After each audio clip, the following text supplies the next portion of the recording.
As many of you will be already informed that today we are not going to conduct our regular weekly webinar that used to be sharing with you regular updates.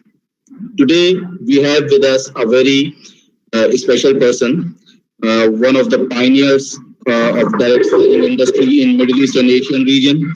He is one of the greatest mentors in direct selling industry and have created very success stories all around the world in direct selling industry. So we will be having a great session today, training session by Brother Imran Khan, and I'm not going to be coming between you for more. So let us invite Brother Imran, and Brother Imran, please start. Thank you, Brother Kamran. Thank you very much for that introduction. Ladies and gentlemen, good morning, good afternoon, good evening, wherever you are in the world. I know globally you are in different countries in the global world of LBL. Very welcome this evening here in Dubai. My name is Imran Khan.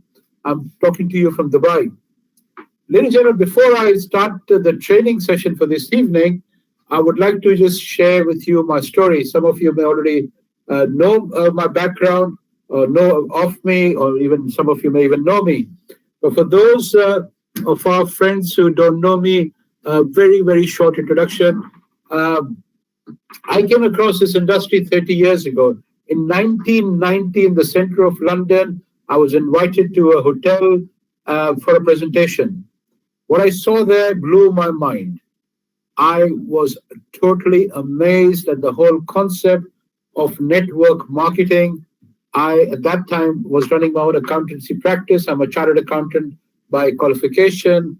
I was, in the eyes of the world, at that time, very successful. I had, the big trappings of success, the big office, the big car, the big house, but I had no time. So when I saw the network marketing opportunity and in that hotel room in 1990, what I saw was financial freedom, to have plenty of money, which I already had, but the idea of having plenty of time. That is what got me excited.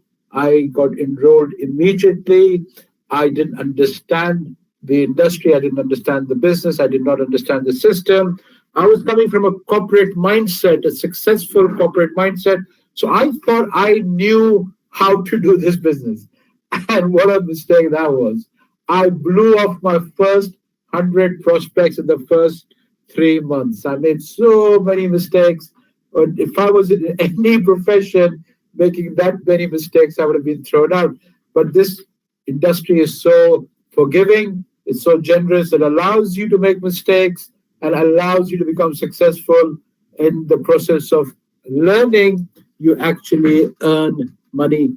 So those 90 days, my first 90 days, I remember I made so many mistakes because I was not following the system. I thought, how could so much money being made in such a simple way? So it had to be complicated. So using all my education and all my experience and all my background, I complicated the whole thing. And luckily for me, why I say luckily is because a lot of people at that point would give up and they'd blame the industry, they'd blame the system. They'd say, oh, this thing doesn't work, it's a scam, nobody makes money in this. I was lucky to have the wisdom and patience and the humility to understand that it was not the system that was at fault. I was the one at fault. I went back to my upline, the people who introduced me to this business. I started learning. And within a very short time, I managed to start building the teams the correct way. And in the next 19 months, I became the top earner in that company. I went on to build huge groups all across UK and Europe.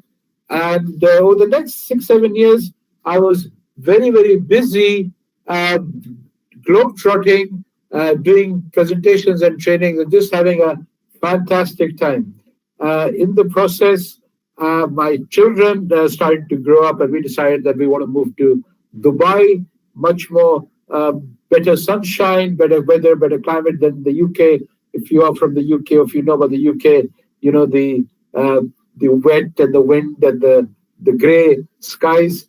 So we moved to Dubai. And when I first came to Dubai, there was no network marketing, direct sale industry in Dubai.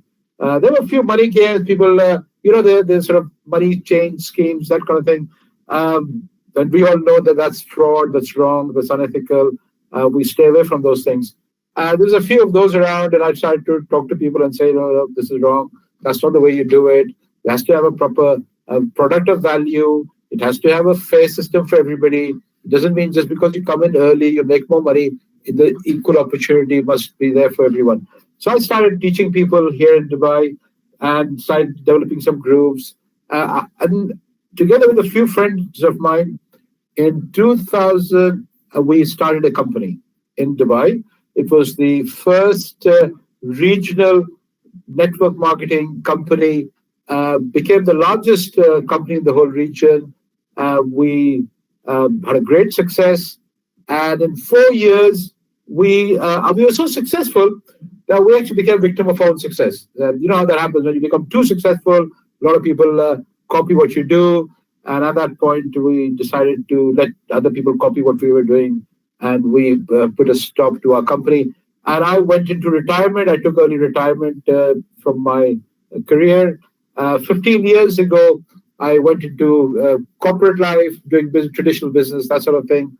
And I've been away from network marketing, direct selling for the last 15 years until about 3 months ago. Mr. Kamran Ghori, who just introduced me, I thank him immensely, and also Mr. Liaquat, which I'm sure you all know for LBL. He also I've known for nearly 20 years. Both these gentlemen approached me, invited me to look at LBL about 3 months ago. I didn't know what was the matter, but maybe the timing was not right for me. Maybe the timing was not right for LBL. I did not understand what they were doing, to be quite honest. I was quite happy writing my books and reading books and a semi-retired career. I did not want to get back into networking until it had to be something really, really, unique, inspiring, different. So I didn't understand what they were doing 3 months ago. Gradually, over a period of the next few days and weeks, their persistence in pursuing me, giving more and more information about what they were doing, finally the penny dropped. It dawned on me that maybe these guys have something really, really powerful. Conceptually, they have the right idea, they have the right technology. I'm not sure whether they can start this properly or not. Then at about 6 weeks ago, they actually showed me the app, the Lead Up app that I'm sure all of you are familiar with, and I was convinced. That was the turning point for me. My understanding went into belief, and as soon as I believed it, I made the commitment. So I came on board with LBL just about a month and a half ago, and I'm actually very, very excited, honored, and grateful for Mr. Liaquat and Mr. Kamran to choose me to help them strategize this company. So I took on the role of Chief Strategic Officer to help them and advise them on the future strategies of where this organization could be heading. I bring with me not only the experience in direct selling networking, but also bring with me the experience in the corporate world, in traditional business, from the world of accountancy and finance.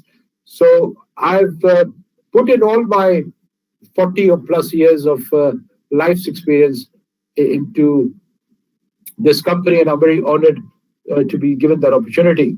My purpose this evening is to share with you what I believe the initial training, or the what I call the Imran Khan 101 training, the first few things that you need to understand. And maybe some of you already experienced in network marketing or in direct sales. Maybe you've been in LBL for a while and you know some of these things. But please allow me to share with you this very simple training I start this training with a concept wheel of life. Um, the concept wheel of life applies to everything you do in life. That's why I call it the concept wheel of life.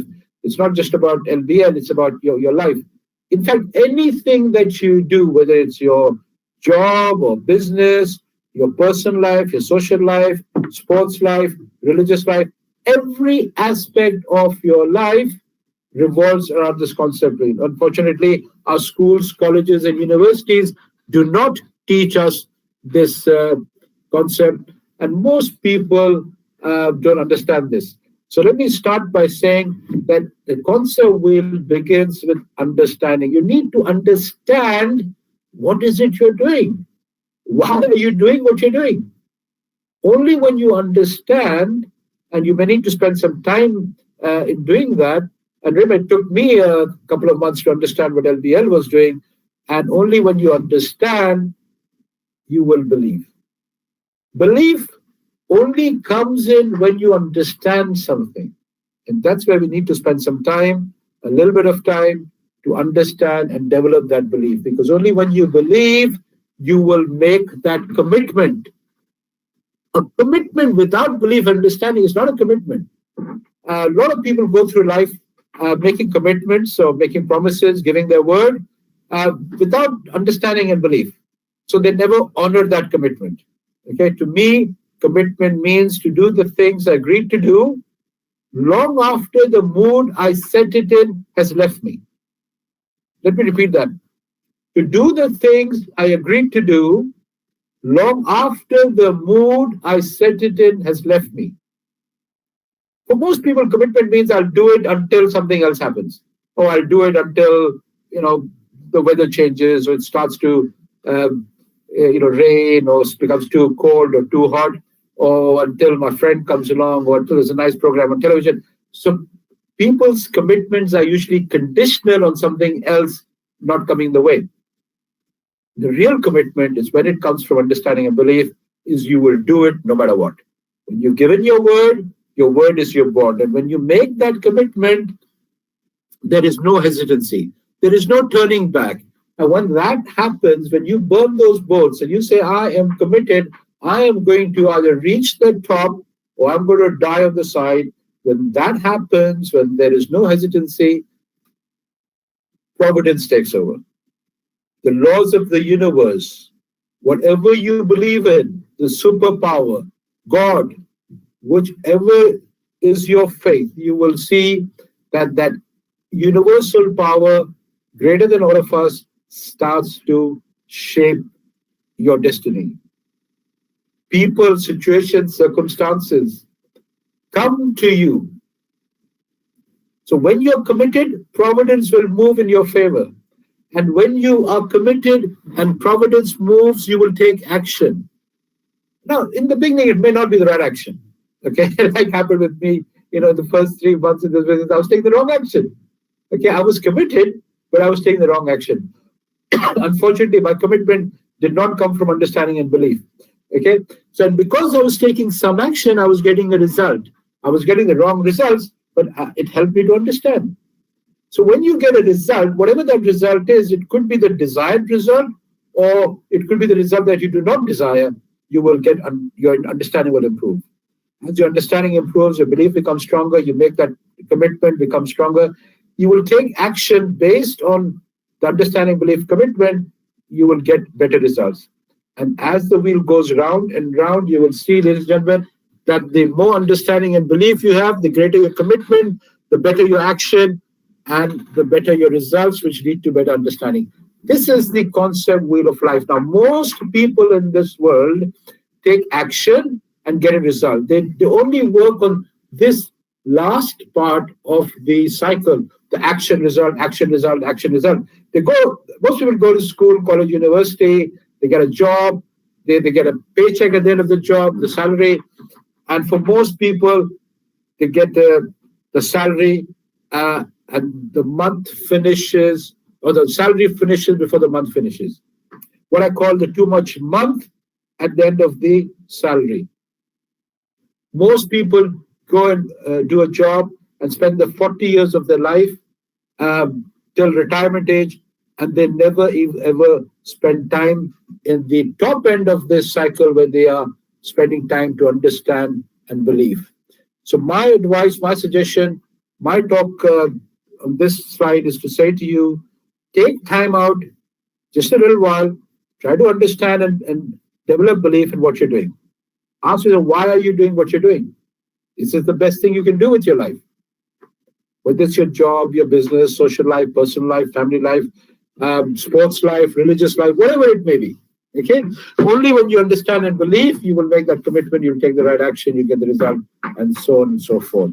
Now, as in every wheel, there is a hub. The hub for this wheel is called motivation. An interesting word. A lot of people think that they can come to a trainer or a teacher or read a book and they'll get motivated. Ladies and gentlemen, let me tell you today that motivation is from within you. No one from the outside can motivate you. Yes, from the outside, people can inspire you, but the motivation has to come from inside you. It has to be from within you. Now, a lot of people say to me, but if I don't have the motivation, if I lack motivation, how can you help me get the motivation? Of course, my training would be incomplete if I do not show you how to create the motivation, how to get motivated, how to self-motivate yourself. Okay, so we're going to look at motivation in a little bit more detail. See, if you break down motivation, it means motive plus action. Motive means reason. And then you have the reason to take action. Now, the reason why people are not motivated, they go through life without any motivation, is because they don't understand that they have to have a reason. The motive comes from the compelling reason. You need to have a reason to do something. Why? Why is it what you're doing? Because once you have the why in place, the stronger the why, the how becomes easy.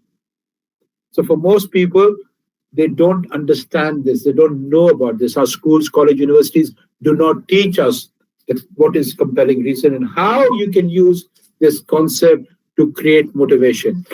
So let's look at the compelling reason, ladies and gentlemen. The first thing about compelling reason is to understand that everything that we do in our life is either to gain pleasure or to avoid pain. Everything. There is no third thing here. Everything we are designed psychologically, our psyche, human psyche, is based on either to gain pleasure or to avoid pain. There is no other thing involved.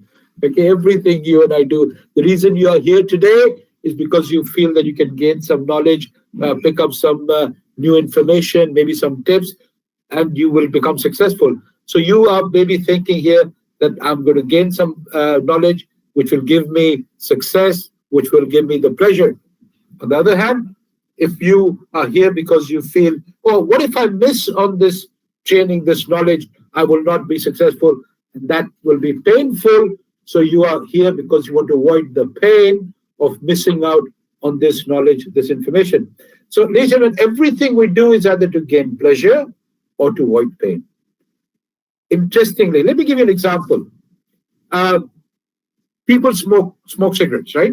I don't know why they do it, but if they do, usually the answer is we get pleasure for smoking. We get pleasure when we smoke, and that's okay. And then after smoking for 20, 30, 40 years, a doctor comes along and says, hey, hang on a minute, you need to stop smoking because you are health challenged, you are going to get blood pressure, you're going to get heart problems, you're going to get lung cancer.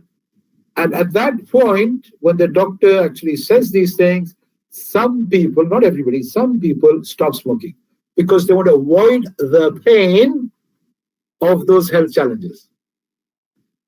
I'm here to tell you that you can create the pain much, much before the doctor tells you. You don't have to wait those 20, 30, 40 years.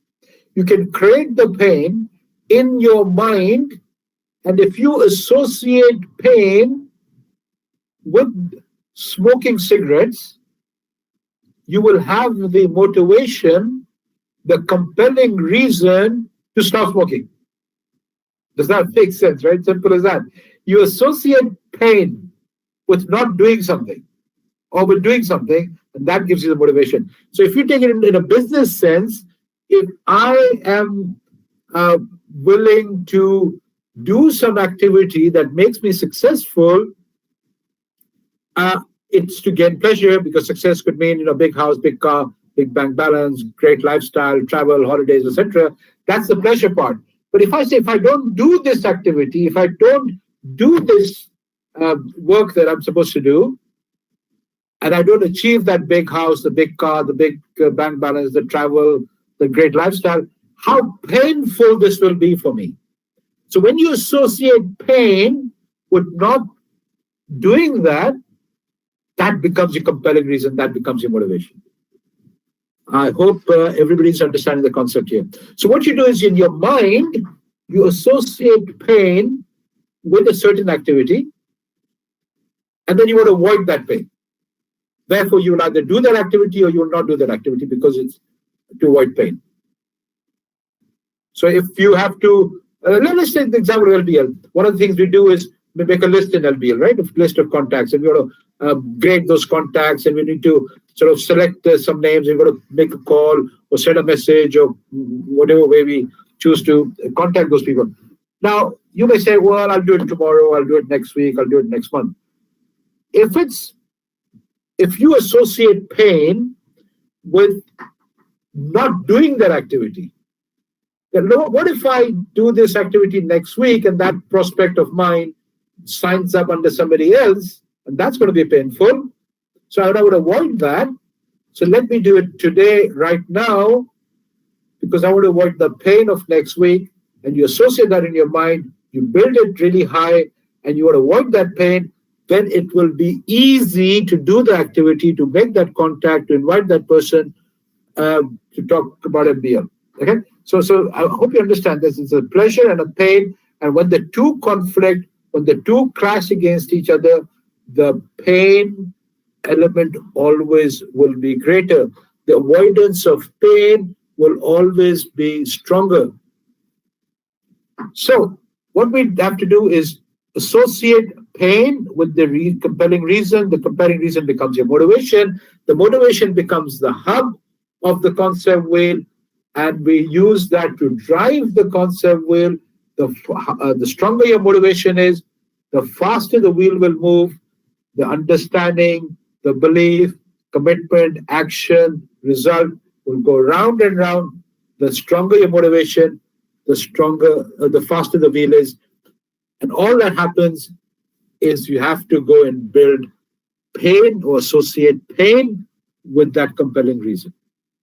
And you can use this very simple but very powerful, very effective exercise to create motivation to do anything that you want to do.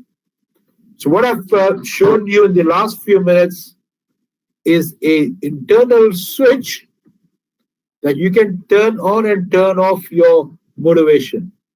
So you will control your own self-motivation.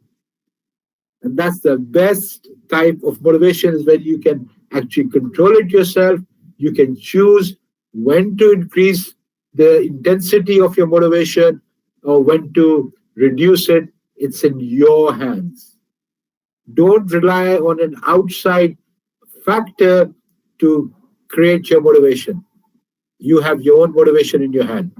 Associate the avoidance of pain, and you will have the compelling reason, which will become your motivation, which will drive that concept wheel.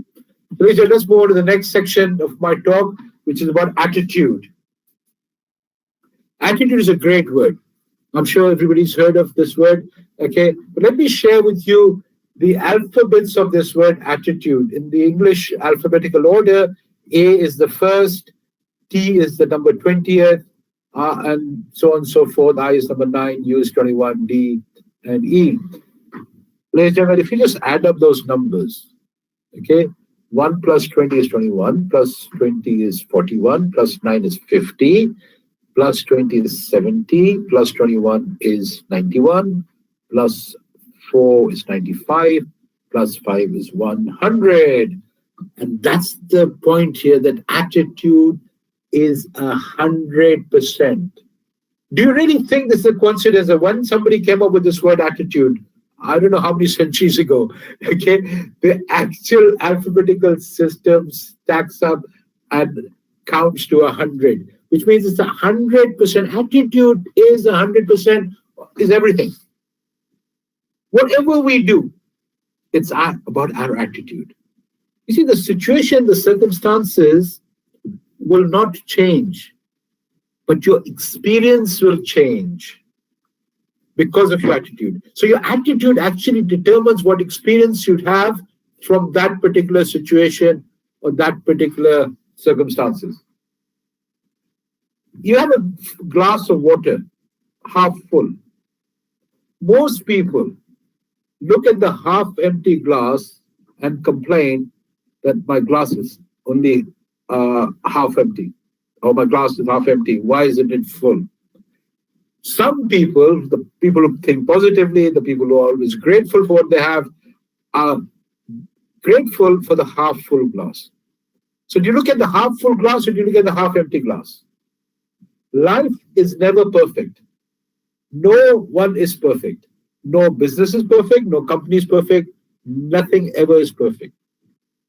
It's our attitude that determines how do we see that half full glass. Do we see the half full glass and we say, I'm very blessed, I'm very grateful for what I have got, instead of complaining and moaning and blaming somebody else for the half empty glass.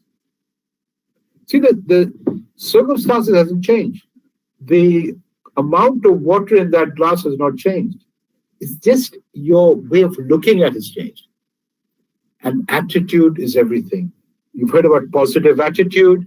The people with positive attitude are the ones who achieve success in life. So attitude is the most important thing, I believe, in anything we do in our life. It's 100%. The next slide for me is to talk about technology. LBL is a great company. I mean, I was really impressed with that technology. Technology is great. I mean, it's the thing we're living in an age of technology. The Internet of Things is happening, and LBL is using the technology. It's got some great stuff coming out over the next few months. But it's really actually a tool for success. Technology will only give us the tools for success. Technology itself will not make us successful, and therefore I want you to see that success is about people. We are a people's business. Yes, we are technology driven. Our business is using technology, but it's all about people. People are the real success. We should never forget this. We should use the technology to reach our goals, but remember, it's the people who we should be working with. I want to talk about selling, because we talk about being in the direct selling industry. We talk about network marketing being a selling business. Salespeople are very, very successful. Salespeople make a lot of money, and selling is a phenomenal skill, and a lot of people are very good at selling. But the essential aspect of selling is to convince someone to buy. You sell them your product or service, then you move on to the next customer. Okay, that's essentially the sales cycle. I mean, how you do it and all those other 1,000 different techniques and presentation skills and communication skills and everything else going to it. But essentially, selling is about convincing someone, is making the sale, and look for your next customer. Okay? So although we are a direct selling industry, I want to point out to you this evening is that we are not a selling business, we are a teaching business. We are in the business of teaching a few people to teach a few more people. We are here to maximize the potential of each and every person in our team through coaching, through mentoring, and through leadership. When we teach a few people, so they can teach a few more people, and the teaching starts to duplicate, we can build massive groups. You see, if I'm just focused on selling, I'll sell a few. The next month, I'm going to go and sell some more. And the following month, I'm going to sell some more. And I'm going to keep selling for the rest of my life. But if I teach, I can actually um, teach my way to financial freedom over the next 1, 2, 3 years. And that is where the power of duplication comes in. The power of duplication, I'm sure everybody's heard about the essence of our business is to duplicate. Okay. Now, in order to duplicate, we need to understand that we have to keep the system very simple. The KISS principle, KISS, keep it simple and straight. Don't complicate it. Please don't do what I did in the first 3 months of my life in this industry. I totally blew out everybody. Most people would have dropped out after during those 3 months. And most people do. In fact, the reality is people drop out within the first 90 days because they complicate it. They complicate the system. They do not follow the system. They try to invent their own system. And when it doesn't work, they say, oh, this thing doesn't work. The system doesn't work. My point here is to say the system does work. It's been working for thousands and thousands of people all over the world. Hundreds of millions of people are involved in this industry, thousands of great companies around the world. So the system is very simple and very straightforward. It's people who come into this system from very complicated and highly educated backgrounds, like myself. I came from a corporate background. Many people that come, highly educated people, very experienced people, they come into this business and how can you make so much money by this simple system? So they complicate it. So my message here is to keep it simple so anybody can do it. That's the key. If it's simple and straightforward, anybody can do it. Okay? And that's the whole power of it. We want everybody to be able to do this. Doesn't matter what your gender is, what your level of education is, what your race is, nationality, geographically, wherever you are in the world. Okay? Totally without any discrimination. Anyone can do this business. So keep it simple.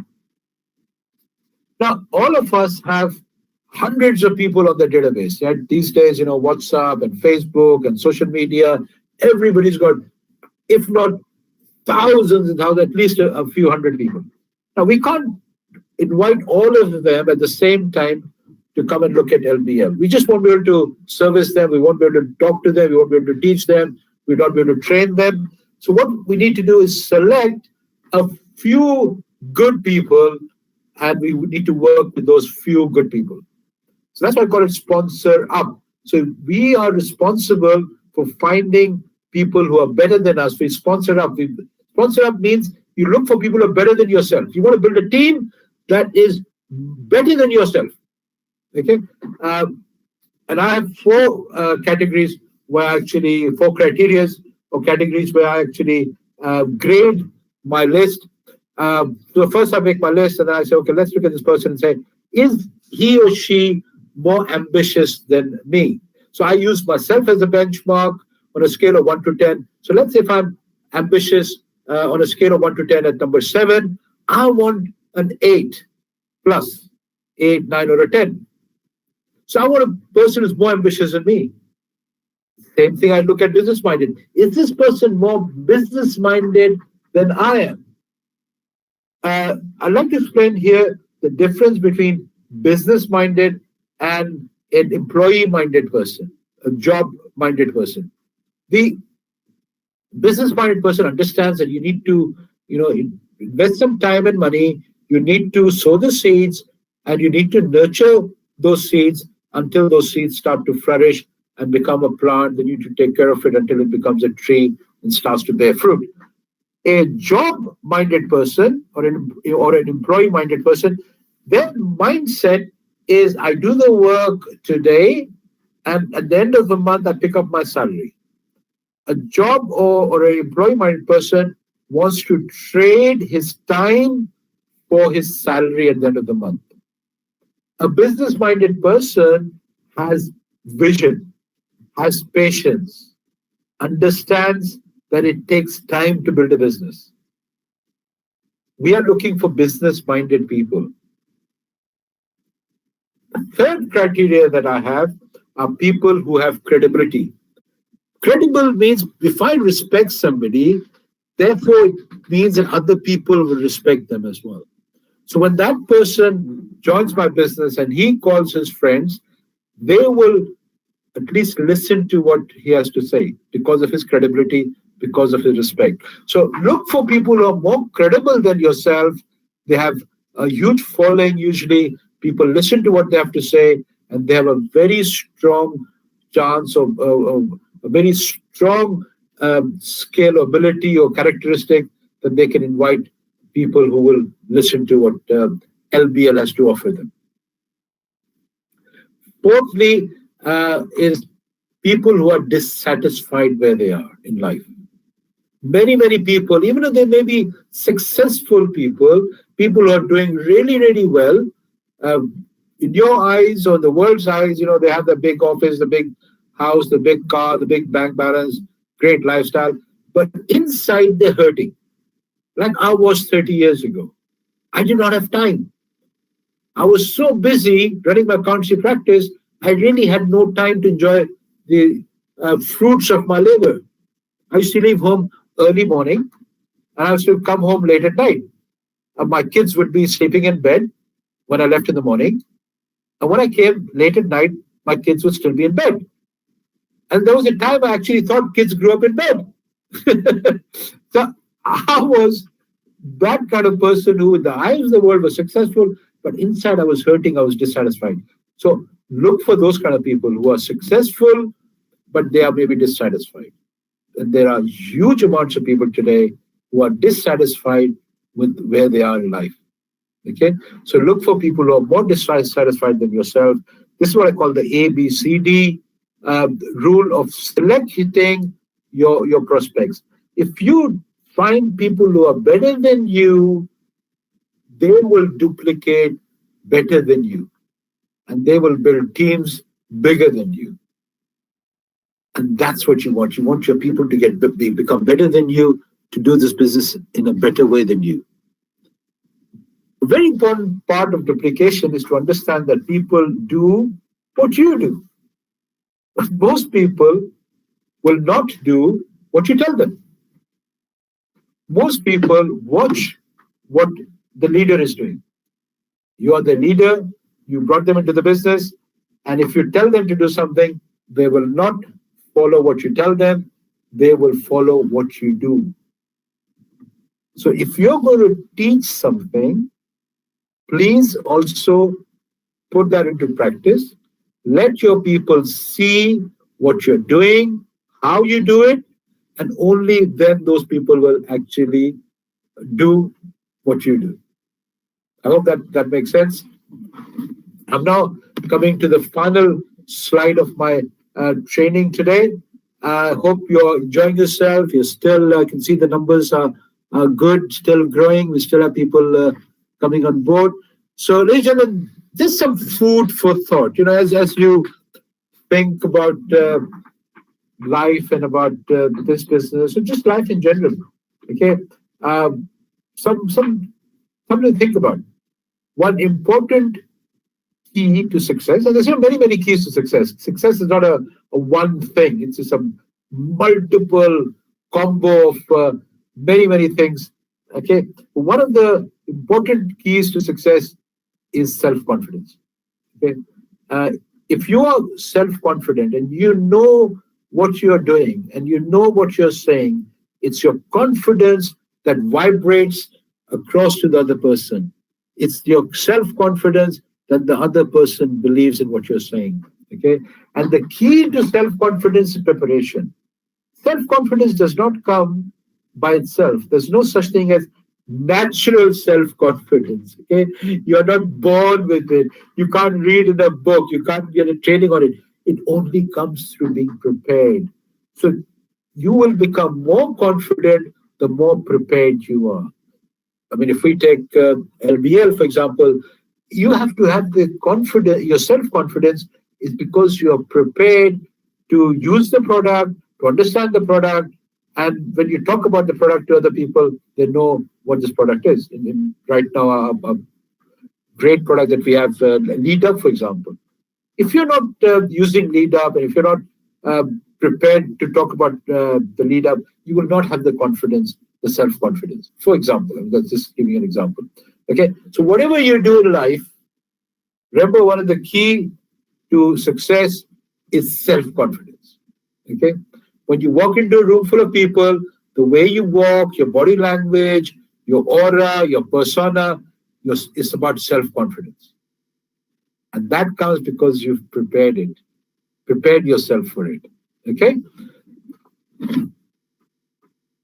Here's another food for thought. Inaction breeds doubt and fear.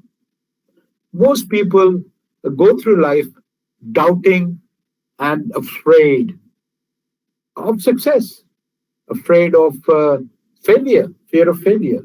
They have doubt about themselves. Yeah, I can't do this. I don't know how to do it. I've never done it before.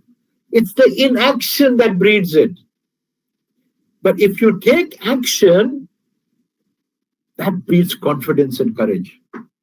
And especially when your action is based around understand, believe, commitment, then you will have the confidence and the courage, and then you'll get the result. The more results you get, the better your understanding becomes, better your belief becomes, better your commitment becomes. So you can go back to the concept wheel all the time. Okay? So when you take action, it breeds confidence and courage. Okay? Excellence comes in the territory of doing, not waiting to do. Oh, I'll think about it. I'll do it next week, next month, next year. You'll never become excellent. Do you think the great masters sat there thinking about doing it? Or did they do it, and the process of doing, the mastery showed up? The excellence comes in the territory of doing, not waiting to do. Ladies and gentlemen, with that message, I'd like to conclude my talk this evening with you. I thank you for your time. I appreciate all of you from all over the world being here on this call. Thank you very much. I look forward to talking to you again another time very soon. Thank you very much. God bless you all. Take care of yourselves. Bye-bye. Good night. God bless.